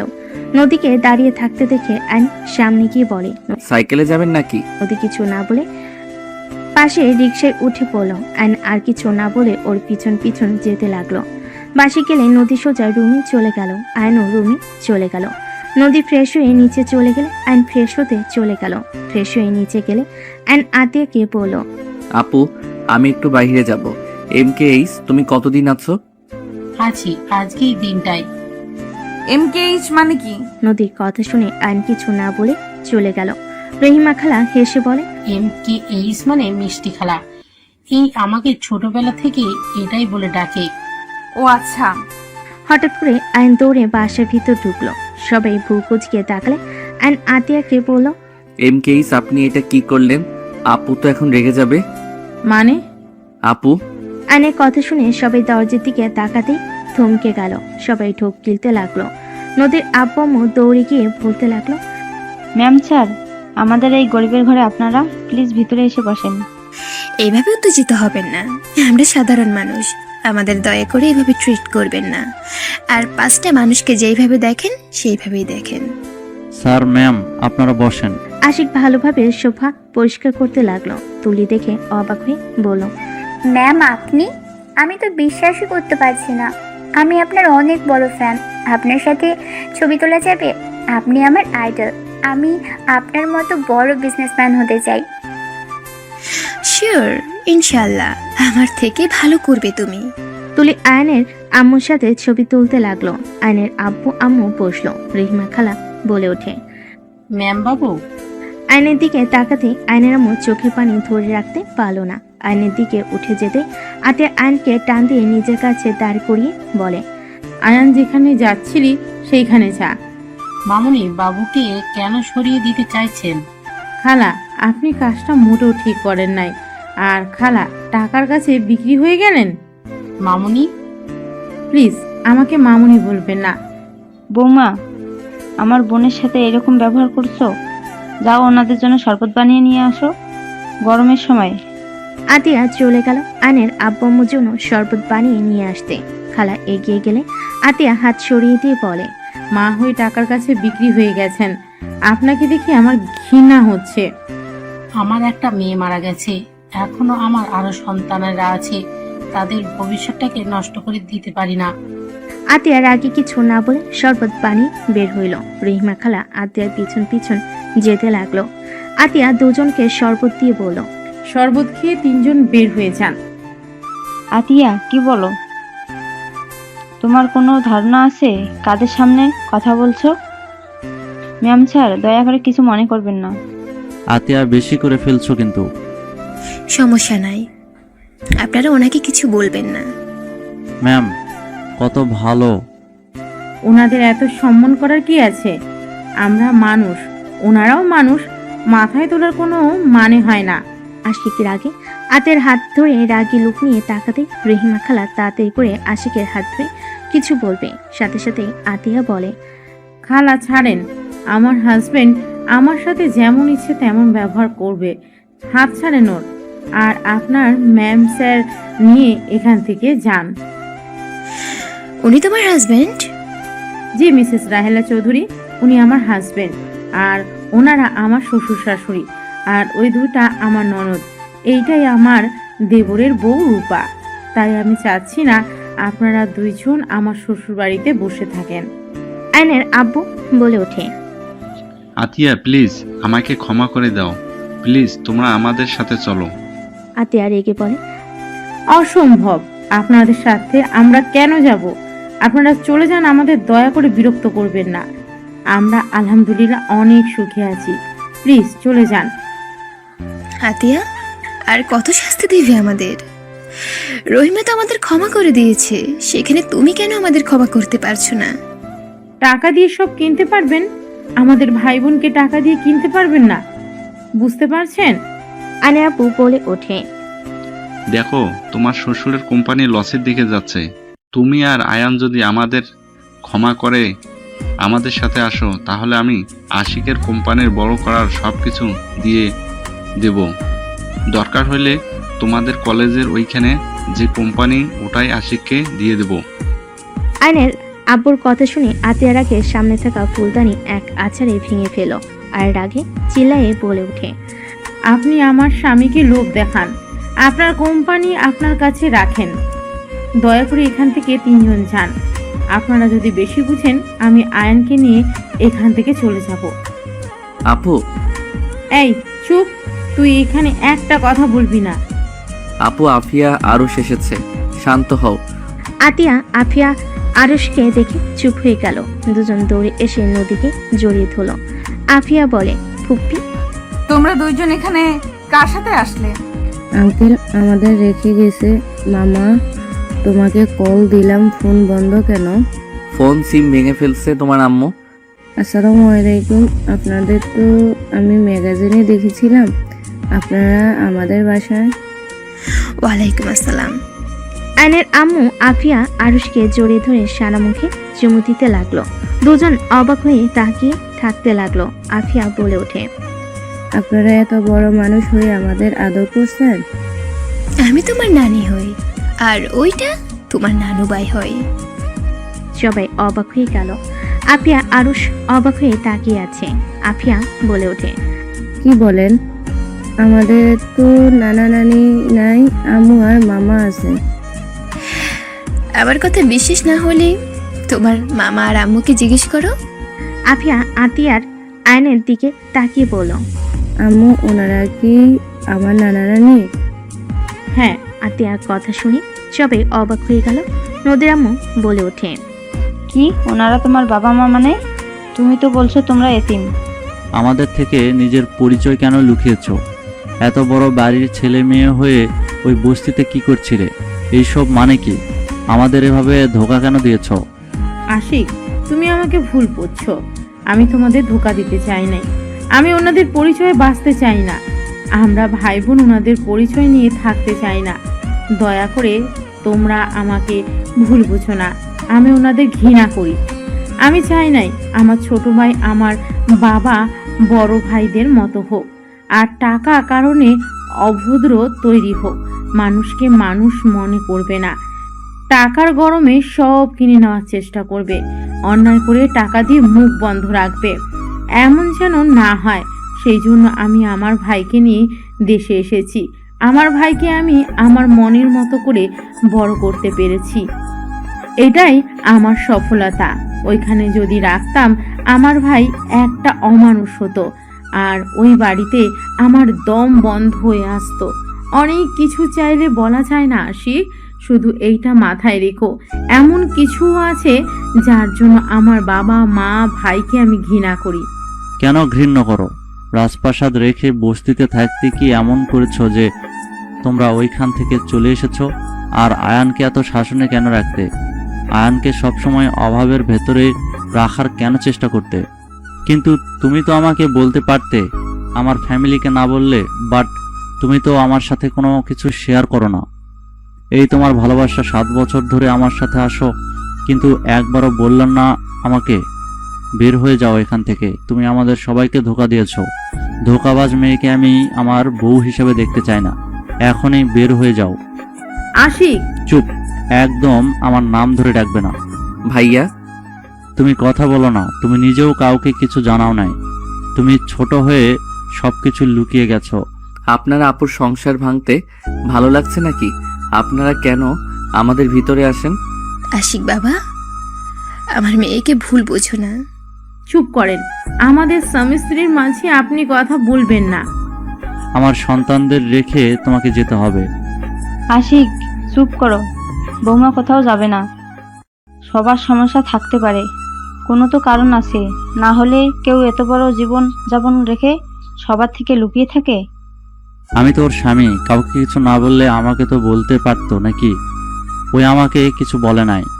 আমি ওকে গরিব ভালো ভদ্র মেয়ে টিউটর হিসেবে বিয়ে করেছিলাম, আর ওই কিনা আমাদের মিথ্যা পরিচয় দিয়েছিল, মিথ্যা কথা বলে গেছে এতদিন। আতিয়া আশিকের পা জড়িয়ে ধরলে। আয়নের আপু কিছু বলতে যাবে, সাথে সাথে আয়নের আম্মু হাত ধরে থামিয়ে দিল। আতিয়া আশিকের পা জড়িয়ে ধরে কান্না করতে করতে বলে, আশিক প্লিজ, আমাকে ক্ষমা করে দাও। আমি মানছি আমার তোমাকে বলা উচিত ছিল, কিন্তু আমি তোমাকে বললে তুমি আমাকে বারবার জেরা করতে, কেন বের হয়ে এসেছি নানা ধরনের প্রশ্ন করতে, যেটা আমি তোমাকে বলতে চাই না। দেখো, সবার পার্সোনাল ব্যাপার থাকে যা সবাইকে বলা চায় না। প্লিজ আশিক, আমাকে ক্ষমা করে দাও। আর আমি সত্যিটা বললে তোমরা সবাই আমাকে ঘৃণা করবে। কি এমন কথা যে সবাই তোমাকে ঘৃণা করবে? আশিক, মামুনি অনেক ভালো। মামুনিকে তুই ভুল বুঝিস না, সব কিছু বলা যায় না। কাউকে বলা না গেলে আমাকে তো বলা যায়, তাই না? আতিয়া, পা ছাড়ো, বিরক্ত লাগছে। আর শোনো, তোমার বাবা মায়ের সাথে দুজন চলে যাও। আমি যাব না, আমি ওনাদের সাথে যেতে চাই না। আমি যদি যাই আমাদের আর কখনো বাংলাদেশে আসতে দেবে না। ওনাদের মান সম্মানে লাগবে এই বাড়ির বউ বলে। ভাইয়া প্লিজ আমাদের ক্ষমা করে দেন। আয়ন আশিকের সামনে গিয়ে ক্ষমা চাইলে আশিক কিছু না বলে আতিয়াকে সরিয়ে দিয়ে রুমে চলে গেল। আতিয়া আশিকের পিছন পিছন যেতে লাগলো। আয়ন রেগে বলতে লাগলো, এখানে আসতে কে বলেছিল আপনাদের? আপনারা কি ভাবছেন আপনারা এখানে আসবেন আর আপু আমি আপনাদের সাথে চলে যাব? আয়ান, বিশ্বাস কর বাবা, আমরা বুঝতে পারিনি এমন কিছু হবে। আমরা তো তোর হারিয়ে যাওয়ার খবর শুনে গতকাল দেশে এসেছি। 1টার দিকে রহিমা আমাদের কল দিয়ে বলল, তাই আমরা এখানে এসেছি তোদের বুঝিয়ে নিয়ে যাওয়ার জন্য। আমরা বুঝতে পারিনি এমন কিছু হবে। ভালো করছেন ভাইয়া, যদি বের করে দেয় আপনাদের খবর আছে। আপনারা এখান থেকে দয়া করে চলে যান। আয়ন হাত জোর করে বলে আয়নের আম্মু কান্না করতে করতে চলে গেল। আয়নের আব্বু বলে ওঠে, ভুল আমাদের ছিল, তোমার আম্মুকে কেন তোমরা কষ্ট দিচ্ছ? আয়ন কিছু না শুনে অন্যদিকে ঘুরে দাঁড়ালে। আয়নের আব্বু চলে গেল, রহিমা খালাও চলে গেল। নদীর আম্মু বলে ওঠে, আমি জানি না তোমাদের মাঝে কি হয়েছে, কিন্তু তোমরা কাজটা ঠিক করলে না। উনি তোমাদের জন্ম দিয়েছে, তোমাদের 9 বছর ধরে কাছে পায় না, না তোমাদের দেখতে পারছে না শুয়ে দেখতে পারছে। আমি একজন মা, আমার মেজ সন্তানটাই দূরে থাকে, প্রতিনিয়ত ওর জন্য বুকটা পুড়ে। আমি তাও আমার সন্তানের সাথে ফোনে কথা বলতে পারি, আর উনি তাও পারে না। উনি তোমাদের ছাড়া ভালো নাই। আমার মনে হয় তোমার বাবা মায়ের কাছে একবার যাওয়া উচিত। আপু আমার ভালোর জন্য আমাকে নিয়ে এত দূর চলে এসেছে। আপু অনুমতি না দিলে আমি কিছু করতে পারবো না। আমার মনে হয় ভাবিকে তোমার বোঝানো উচিত।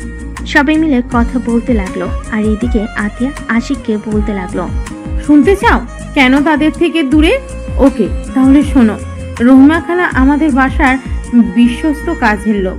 উনি আমাকে আয়ান ভাইয়াকে বড় করেছে। লন্ডনে গেলে ওনার ছোট মেয়েকে নিয়ে যায়, আর ছোট মেয়ে আমার সাথে সব সময় থাকতো। আমি ওকে অনেক ভালোবাসতাম, ছোট বোনের মতো। ভাইয়াও ছোট মেয়েটাকে একা পেয়ে রেপ করেছিল। মেয়েটা সহ্য করতে না পেরে মারা যায়। আতিয়ার কথা শুনে আশিক যেন থমকে গেল, চোখ কপালে উঠে পড়ল। আশিক বলে ওঠে। কি রুমি ধর্ষণ হয়েছিল? ওই অ্যাক্সিডেন্ট করে মারা যায় নাই? আর ওই যখন ধর্ষণ হয় তুমি কোথায় ছিলে? ওটা মিথ্যা কথা ছিল। আমি আমার ফ্রেন্ডদের সাথে 7 দিনের ট্যুরে গেছিলাম। আর ট্যুরে গেলে আয়ান রুমি জন্য কিছু না কিছু আনতাম। সেই দিন ওর জন্য গিফট নিয়ে আসলে ওকে খুঁজলে কেউ কিছু বলে না, সবাই চুপচাপ হয়ে থাকে। আয়ান ছোট মানুষ দৌড়ে এসে আমাকে জড়িয়ে ধরে বলে, আপু, রুমি আপুকে তো ভাইয়া আকাশে তাড়া করে দিয়েছে, কাউকে বলো না আমি তোমাকে আসতে বললাম, বললে ভাইয়াকে পুলিশ ধরে নিয়ে যাবে। কথাগুলো শুনে আমার হাত পা ঠান্ডা হয়ে যাচ্ছিল। আমি চিৎকার করলে পরে জানতে পারি সব কিছু। আর আব্বু আম্মু সব জানার পর চুপ করেছিল। আব্বু সব কাজের লোককে টাকা দিয়ে মুখ বন্ধ করে রেখেছিল। রইমা খালা পাগল হয়ে গেছিল প্রায়। ওনাকে নিয়ে আমি থানায় যেতে চাইলে উনি আমার সাথে থানায় যায় না, টাকা দিয়ে রুমির মৃতটা অ্যাক্সিডেন্ট বলে চালিয়ে দেয়। আতিয়া কান্না করতে লাগলো, আশিকের দিকে তাকিয়ে বলে, তাহলে বলো ওই ফ্যামিলিতে কিভাবে থাকবো? ছেলে এত বড় অন্যায় করলো, অথচ বাবা মা কিছু বলে নাই, চুপ করে থাকছে। আর আমাকে মুখ বন্ধ রাখতে বলছে। আমাকে রুমে বন্দি করে রেখেছিল।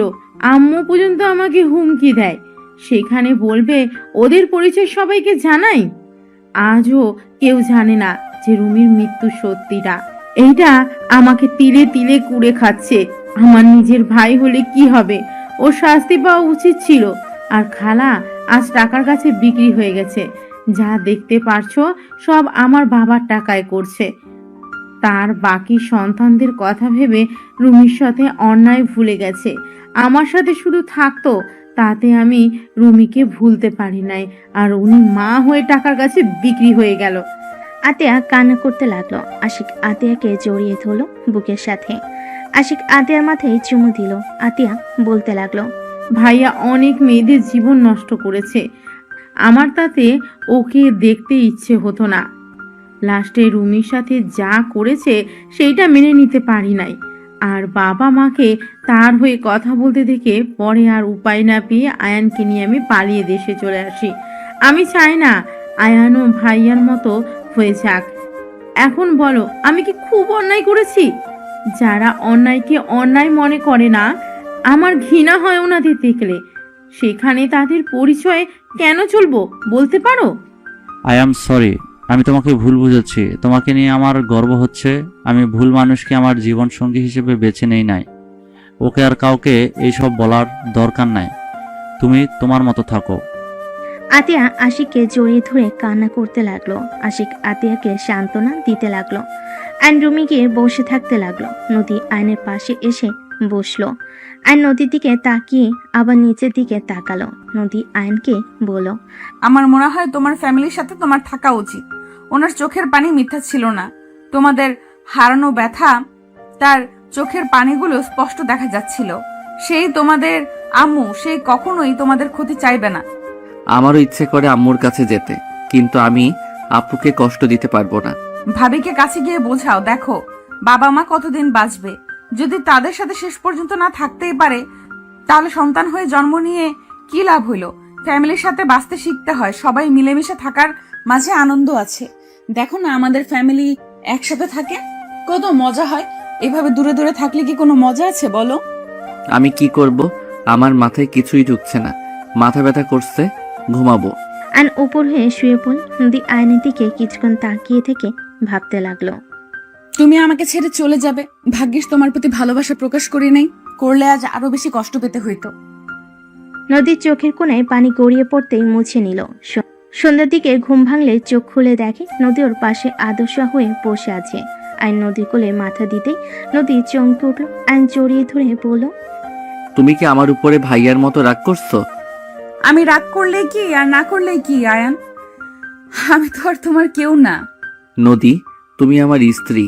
তুমি কি আমাকে ভালোবাসতে পারবে না? আমি কি তোমার ভালোবাসা পাওয়ার যোগ্য না? তুমি বড়লোক ঘরের ছেলে, আমাদের সাথে তোমার যায় না। তুমি বিয়ে করলে বড়লোক দেখে বিয়ে করবে। তুমি আমার গার্লফ্রেন্ড না নদী, তুমি আমার বিয়ে করা বউ। বউ গার্লফ্রেন্ডের মধ্যে অনেক পার্থক্য। আমি তোমাকে খুব তাড়াতাড়ি ডিভোর্স দিয়ে দিব।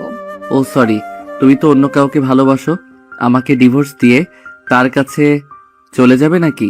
তোমাকে যখন ওই লোকটা বিয়ে করলো না, তখন তুমি তোমার বয়ফ্রেন্ডকে বিয়ে করতে পারো নাই? কোথায় ছিল তোমার বয়ফ্রেন্ড? দেখো, আমি তোমাকে ছাড়তে পারবো না। মানুষ জীবনে বিয়ে একবার করে, বারবার করার কোনো ইচ্ছে নাই।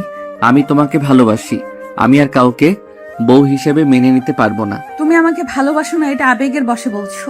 তোমার বাবা মা যদি বলে মেয়ে বড় বেশি, ছেলের বউ হিসেবে মানলাম না, তখন তুমি নিজেই আমার হাত ছেড়ে দিবে। আর এখন আমাকে ভালো লাগছে, ভবিষ্যতে আমাকে তোমার ভালো লাগবে না। নদীর কথা শুনে আয়নের রাগ উঠল। আয়ন কোনো কিছু না বলে উঠে পড়ল। আয়ন ওয়াশরুমে চলে গেল। আয়ন মুখে পানি দিয়ে আয়নের দিকে তাকিয়ে থাকতে আয়ন ভাবতে লাগলো, আমাকে ডিভোর্স দিবা তাই না? আগে তোমাকে বাচ্চার আম্মু বানাই, তারপর দেখবো আমাদের ছেড়ে কিভাবে যাও। আর এই ফালতু কথা বলা বের করব। আয়ন দুষ্ট হাসি দিয়ে ফ্রেশ হয়ে বের হইল। নদীর দিকে তাকাতে নদী উঠে চলে গেল। আয়ন নদীর পিছন পিছন যেতে লাগলো। আয়নের পকেটে বাদাম থাকাতে আয়ন একটা বাদাম নিয়ে সোজা নদীর কোমরের দিকে ছুঁড়ে মারল। নদীর ভুর কুচকে পিছনে তাকালে আয়ন শীষ বাজাতে বাজাতে অন্যদিকে তাকিয়ে নিচে নেমে যেতে লাগলো। নদী বলে উঠল, ফাজিল কোথাকার, বেয়াদব ছেলে একটা। নদীর কথা শুনে সবাই নদীর দিকে তাকালো। আয়ন নদীর দিকে তাকিয়ে বলে, এক্সকিউজ মি, আমাকে কিছু বলছেন? থাপ্পড় মেরে দাঁত ফেলে দিব। আন্টি, এটা কি ধরনের বেয়াদব বলেন তো? স্বামীর দাঁত ফেলে দিলে সবাই ওনাকে বলবে না? দাঁত ছাড়া স্বামী, মান সম্মান কার যাবে বলেন তো? আয়নের কথা শুনে আতিয়া বাদে সবাই হেসে দিল। নদী রেগে বলে উঠল, জাস্ট শাট আপ আয়ান। ঢং। আয়ন কথাটা বলে নিচে নামলো।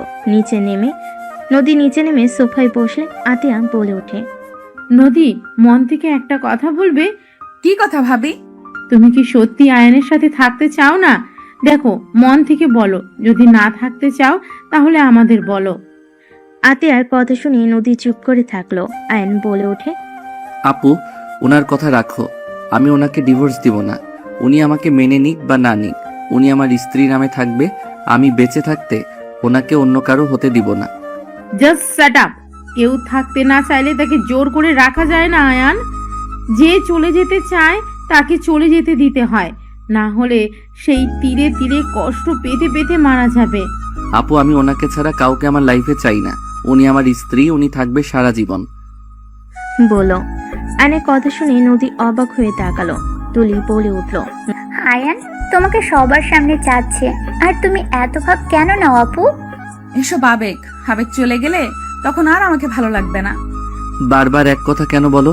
আমি একবারও বলছি এইটা আমার আবেগ, তুমি আমার স্ত্রী, তাই আমি তোমাকে ভালোবাসতে শুরু করছি। বলতে ভালোবাসি।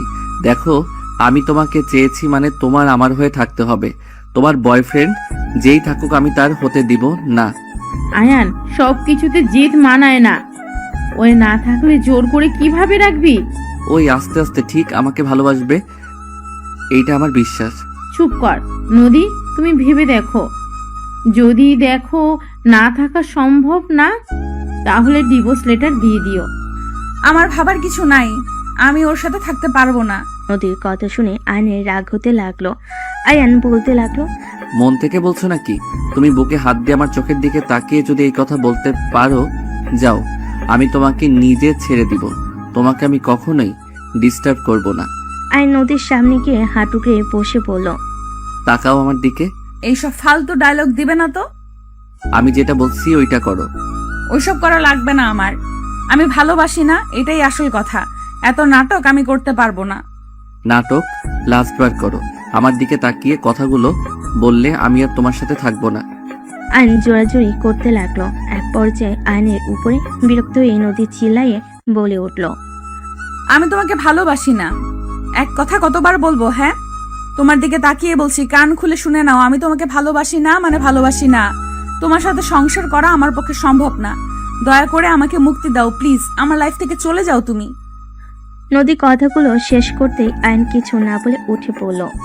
আয়ন মুখে হাসি রেখা টেনে বলে, ঠিক আছে, মুক্তি দিয়ে দিব। বুঝেছি, আমার সব ধারণা ভুল ছিল। আসলে তুমি আমাকে ভালোবাসো না। আয়নের চোখের কোণে পানি আসতে লাগলো। আয়ন চোখ মুছতে লাগলো। তুলি কিছু বলতে গেলে আয়ন বলে, চুপ করো, আর কাউকে ওনাকে বোঝানোর দরকার নাই। আপু ঠিক বলছো, জোর করে রাখা উচিত না। আসলে উনি আমাকে ভালোবাসে না, অন্য কাউকে ভালোবাসে। আতিয়া কিছু বলতে যাবে আইন রেখে নদীর দিকে তাকিয়ে বলল, 1 তালাক 2 তালাক। আয়ান কি করছিস? আয়ান এমনটা করো না। আপু দয়া করে কেউ আমাকে বাধা দিবেন না। 3 তালাক। যান, আপনি আজ থেকে মুক্ত। সঠিক সময় ডিভোর্স লেটার পেয়ে যাবেন। আইন চোখের পানি মুছতে লাগলো। নদীর আম্মু থ হয়ে সোফায় বসে পড়ল। নদীর কানে তালাক শব্দটা ভাসতে লাগলো। নদীর শরীরের শক্তি যেন এক নিমিষেই হারিয়ে গেছে। নদী পাথরের মতো বসে থেকে আইনের দিকে তাকিয়ে থাকতে লাগলো। আইন চোখ মুছতে মুছতে বলে, আপু আমি এখানে থাকতে পারবো না। আমি আম্মু আব্বুর সাথে একদিন থাকতে চাই। তারপর আমার মন যেদিকে যাবে আমি সেদিকে চলে যাব। কোথায় যাবি? জানি না, এখানে আমি আর থাকতে পারবো না। ওনাকে দেখলে আমার কষ্ট হবে। ওকে, তুই যা আম্মু আবুর কাছে, আমি ঠিকানা বলে দিচ্ছি। আপু একটা কথা বলবো? দেখো ভাইয়া ভুল করছে, আম্মুর তো কোনো দোষ নাই। সময় হইলে তুমিও চলে এসো আপু দেখা করতে। উনি আমাদের জন্ম দিয়েছে। যত রাগ দেখাও না কেন আপু, তুমিও আম্মুকে অনেক মিস করো। যদি কখনো মনে হয় চলে এসো। আর আঙ্কেল আন্টি ভাইয়া তুলি ভাবি আমাকে ক্ষমা করে দিয়েন আমি আপনাদের সাথে অন্যায় করে থাকলে। আরুষ আফিয়া মামা তোমাদের অনেক ভালোবাসি। সাবধানে থেকো, মামাকে ভুলে যাও না। আরুষ আফিয়াকে জড়িয়ে ধরে আদর করতে লাগলো আর চোখ মুছতে লাগলো। ওর আপুকে জড়িয়ে ধরে বলল, ভালো থেকো আপু, আর বিআইন ভালো থাকবেন। আজ থেকে আপনি আমার আবারও বিআইন হয়ে গেলেন। আপনাকে মুক্ত করে দিয়েছি, ভুল করলে ক্ষমা করে দিয়েন। চোখের পানি মুছতে মুছতে বের হয়ে গেল। নদীর আব্বু আম্মু চুপচাপ বসে থাকলো। আশিক রেখে নদীর দিকে তাকিয়ে বলল, নেন, তোকে তো মুক্তি করে দিল, এখন সুখে থাক। সব কিছুতে তো নিজের সিদ্ধান্ত উপরে থাকস। আমাদের ক্ষমা কর। আয়ানের সাথে তোকে বিয়ে দিয়ে আমরা বড় ভুল করেছিলাম। যাক, তুই নিজেই তো সরিয়ে দিলি, ভালো করছস। ডিভোর্স লেটার পাঠিয়ে দিস ওকে। আশিক রেখে চলে গেল। নদীর চোখ দিয়ে পানি গড়িয়ে পড়তে লাগলো। তুলি নদীকে ধাক্কা দিতে নদী ফুলরে পড়ে গেল। আতিয়া দৌড়ে গিয়ে নদীকে দেখে নদী অজ্ঞান হয়ে গেছে। আতিয়া রূপা ডাকতে লাগলো। তুলি দৌড়ে গিয়ে পানি নিয়ে আসলো। রূপা নদীর মুখে পানি দিতে দিতে বলতে লাগলো, নদী, এই নদী, চোখ খুলো। কি হলো তোমার? চোখ খুলো। নদী চোখ খোলো। নদীর জ্ঞান ফিরলে নদী উঠে দাঁড়িয়ে গেল। কাউকে কিছু না বলে পাথরের মতো সোজা সিঁড়ি ভেঙে উপরে চলে গেল। তুমি গিয়ে দরজা লাগিয়ে দিয়ে নদীর জোরে চিৎকার দিয়ে হামা করে কান্না করতে লাগলো।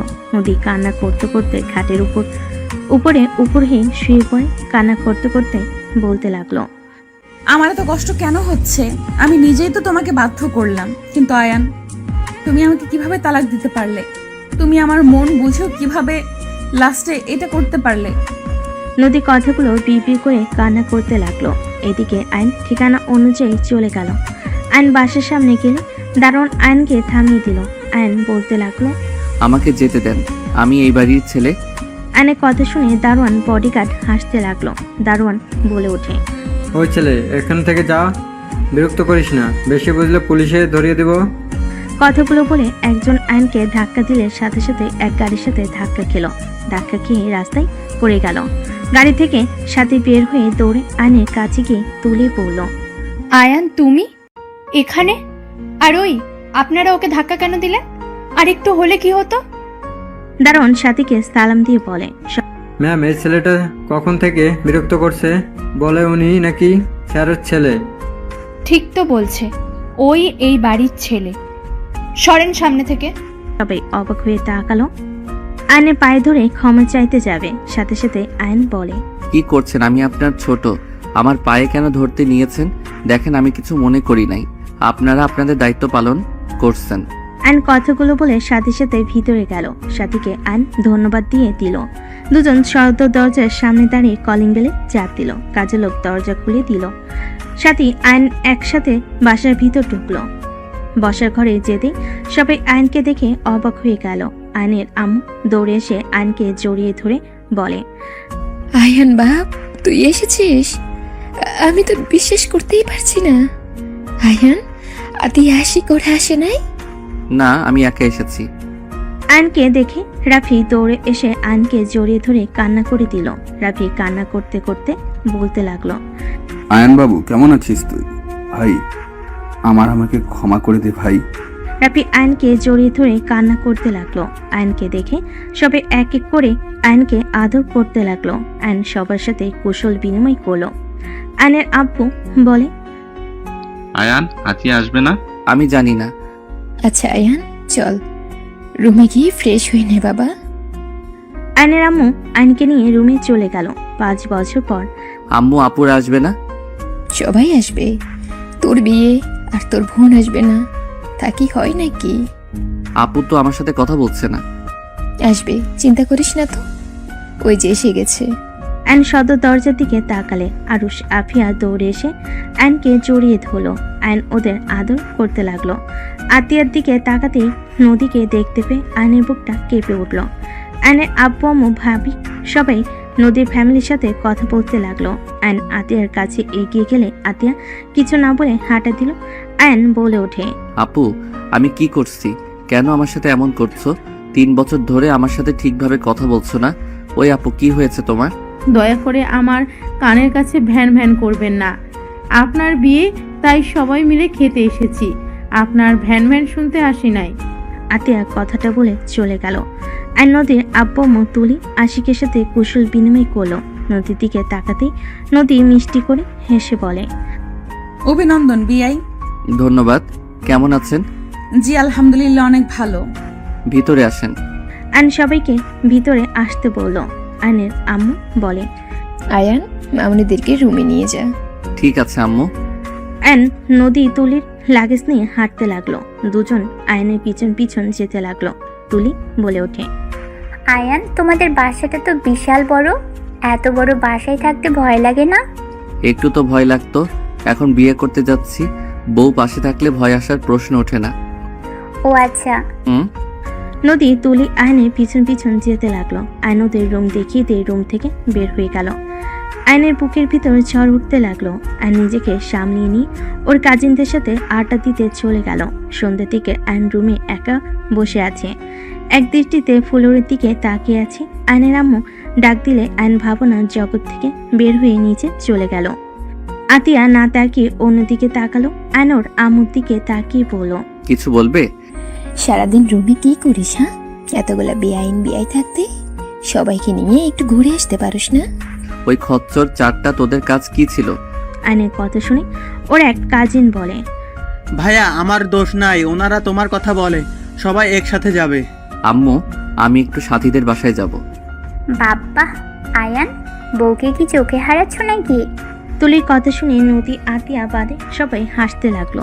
আয়ন মুখে হাসি রেখা টেনে বলে, ওকে যাও যাও, আগামীকাল তো গায়ে হলুদ, তারপর বিয়ে, এখনো তাকে পেতে হইলে 2 দিন অপেক্ষা করতে হবে। রাফি আয়নের দিকে তাকিয়ে বলে, আয়ান তুই ঠিক আছিস? কোনো কিছু নিয়ে চিন্তায় আছিস নাকি? দেখ, তোর যদি ওই বিয়েতে মত না থাকে সোজা বলে দে, আমি ওদের বুঝিয়ে নিব। তোর উপরে প্রেশার দিতে চাই না। রাফির কথা শুনে আতিয়া বলে ওঠে, আপনি আবার অন্যের কথাও ভাবেন? রাফি আতিয়ার কথা শুনে চুপ হয়ে গেল। আর কিছু না বলে আরুষ আপিয়ার সাথে খেলা করতে লাগলো। আইন কিছু না বলে যেই ঘুরতে যাবে, পিছনে সাথে সাথে রাকিবকে দেখে আইন খুশিতে জড়িয়ে ধরল। দোস্ত তুই এসেছিস? তোর বিয়ে আমি আসবো না তা তো হয় না, তোর শালিকার সাথে প্রেম তো করা লাগবে নাকি? শালা? তুই শালা হবি, আমি না।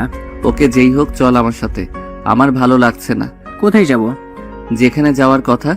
আরে এটাই তো ম্যাম। রাকিব আইনকে ছেড়ে দিয়ে নদীর সামনে গিয়ে বলে, আসসালামু আলাইকুম ম্যাম, কেমন আছেন? ওয়ালাইকুম সালাম, ভালো, তুমি কেমন আছো? আলহামদুলিল্লাহ ম্যাম, আপনার সাথে তো আয়নের তেমন একটা কথাই হতো না, সেখানে আর কাউকে দাওয়াত না দিয়ে আপনাকে দিয়েছে। রাকিব ওইটাই আমার বোন। আশিকের কথা শুনে রাকিব ভ্যাবাচেকা খেয়ে গেল। রাকিব মুখ ফসকে বলে ওঠে, শালা তুই তাহলে ম্যামের প্রেমে হাবুডুবু খাচ্ছিলি? রাকিবের কথা শুনে সবাই অবাক হয়ে গেল। আইন রাকিবের মুখ চেপে ধরে নিয়ে যেতে লাগলো। আইনকে গাড়িতে তুলে আইন ড্রাইভিং করতে লাগলো।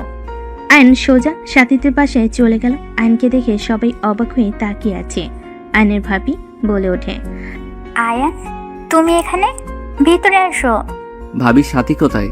আইনের কথা শুনে সবাই মিটিমিটি হাসতে লাগলো। আইনের ভাবি মিটিমিটি এসে আইনকে দেখে রুম দেখিয়ে দিল রুম। আয়ন রাকিবকে নিয়ে সোজা সাথী রুমের দিকে নক করতে লাগলো। কে? আমি আয়ান। আসো। আয়ন রাকিবকে বাহিরে রেখে ভিতরে ঢুকলো। সাথী আয়নকে দেখে বলল, তুমি এখানে কেন? আমার লাইফটা নষ্ট করতে নিয়েছো?